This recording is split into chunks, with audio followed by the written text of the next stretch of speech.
नमस्कार दोस्तों, ईश्वर सदैव आपका भला करे और आपकी झोलियां ईश्वर के आशीर्वाद से, उसकी दया से, उसकी रहमतों से हमेशा भरी रहे। तो देखिए, पूजा तो हम सभी करते हैं, लेकिन पूजा कैसे करनी चाहिए, शास्त्र क्या कहते हैं, यदि हम उन नियमों का पालन करेंगे तो शायद जो भी हम पूजा करते हैं उसका ज्यादा सकारात्मक और ज्यादा अच्छा फल हमें प्राप्त हो। देखिए, वैसे भी कहते हैं कि पूजा तो मन से की जाती है। ईश्वर को एक बार प्रणाम भी कर लिया तो बहुत है, लेकिन फिर भी यदि हम ईश्वर से भाव से जुड़ते हैं, अपनी प्रार्थना करते हैं और कुछ शास्त्रीय नियमों का भी पालन करें तो सोने पे सुहागे वाली बात हो जाती है।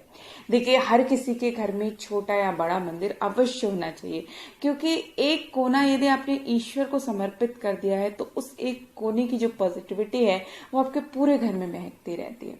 तो निश्चित रूप से अपने घर में एक छोटा सा स्थान अपने भगवान को अवश्य दें, अपने इष्ट को अवश्य दें और निरंतर उनके मंत्रों का या उनके नाम का स्मरण करते रहें। ये बहुत ही पॉजिटिव होता है।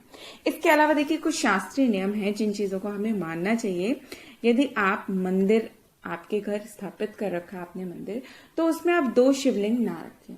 शिवलिंग में भी एक बात याद रखें कि बहुत लोग कहते हैं कि शिवलिंग नहीं रखना चाहिए। ऐसी बात नहीं है, आप शिवलिंग रख सकते हैं, लेकिन जो शिवलिंग है उसका आकार जो है बहुत छोटा होना चाहिए और शिवलिंग पारद या स्फटिक के हों और आपके अंगूठे से छोटे आकार के हों तो ही ज्यादा श्रेयस्कर होते हैं। इसके अलावा आप कोई भी प्रतिमा रखें, उसकी जो लंबाई है वो 3 इंच से ज्यादा नहीं होनी चाहिए।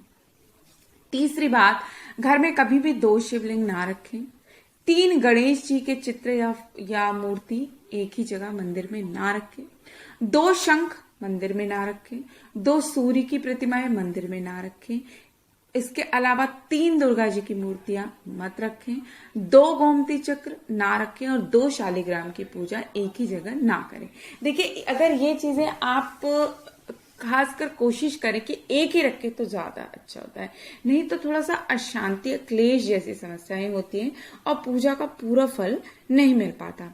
इसके अलावा भी कुछ विशेष बातों का ध्यान रखें कि कभी भी अपने पूजा घर में मृत माता पिता की फोटो जो है वह देवी देवताओं के साथ नहीं रखें। आपके लिए वो पूजनीय है, लेकिन वो भगवान नहीं है। ये बात का हमेशा ध्यान रखें, ये एक बहुत बड़ा पितृदोष भी पैदा कर देता है। इसके अलावा कोशिश करिए कि जो भी मूर्ति रखें वो पीतल, तांबा, चांदी, कांसे इत्यादि धातु की बनी हो, प्लास्टिक की ना हो तो सबसे ज्यादा श्रेयस्कर होगा। इसके अलावा बड़ी बड़ी मूर्तियां कभी भी नहीं रखनी चाहिए।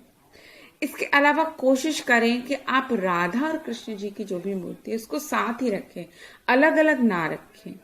इसके अलावा पूजा करते वक्त जो आप चावल चढ़ाते हैं वो टूटे हुए ना हो, क्योंकि देखिए, चावल का मतलब होता है अक्षत, जिसका क्षय ना हो, तो वो टूटे हुए होंगे तो उनका कोई आपको बेनिफिट नहीं मिलेगा।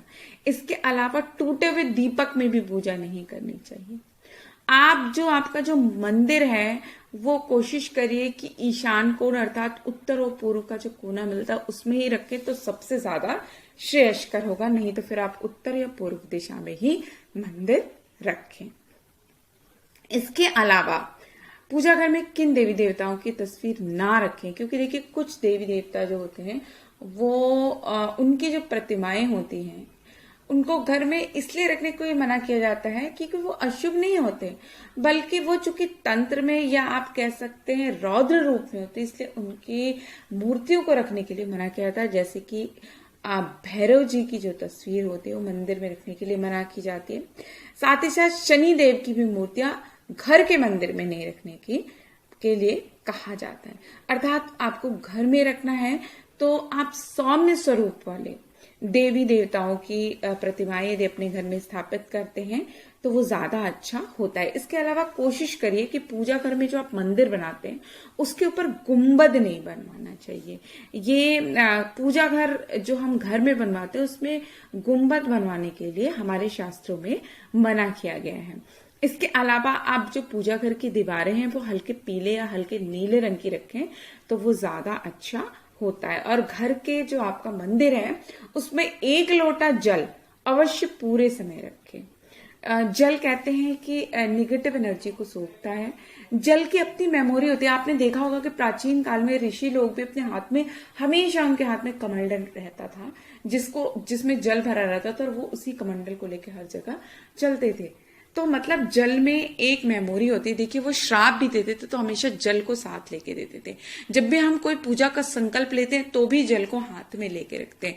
तो जल का बड़ा विशेष महत्व है। जल जरूर अपने पूजा घर में रखें, और जो पूजा घर में आपने जल स्थापित करके रख रखा है उसको डेली सुबह उस जल को किसी कांटेदार पेड़ में डाल दें, मतलब कोई कैक्टस का एक पौधा लगाकर उसमें डाल दें, और जो फिर पुनः आप जो नया साफ बर्तन में जो जल भरें उसको आप अपने इष्ट देव का नाम लेते हुए सूर्य देव को समर्पित कर दें। ये बहुत ही ज्यादा अच्छा और उत्तम होता है। साथ ही साथ आपके मनोबल को भी बढ़ाने के लिए बहुत ही श्रेयस्कर होता है। तो दोस्तों, आशा करती हूँ आपको हमारी आज की दी हुई जानकारी पसंद आई होगी। ऐसी रोचक जानकारियों के लिए कृपया आप हमारे चैनल को लाइक, सब्सक्राइब और शेयर अवश्य करें। तब तक के लिए दोस्तों, नमस्कार।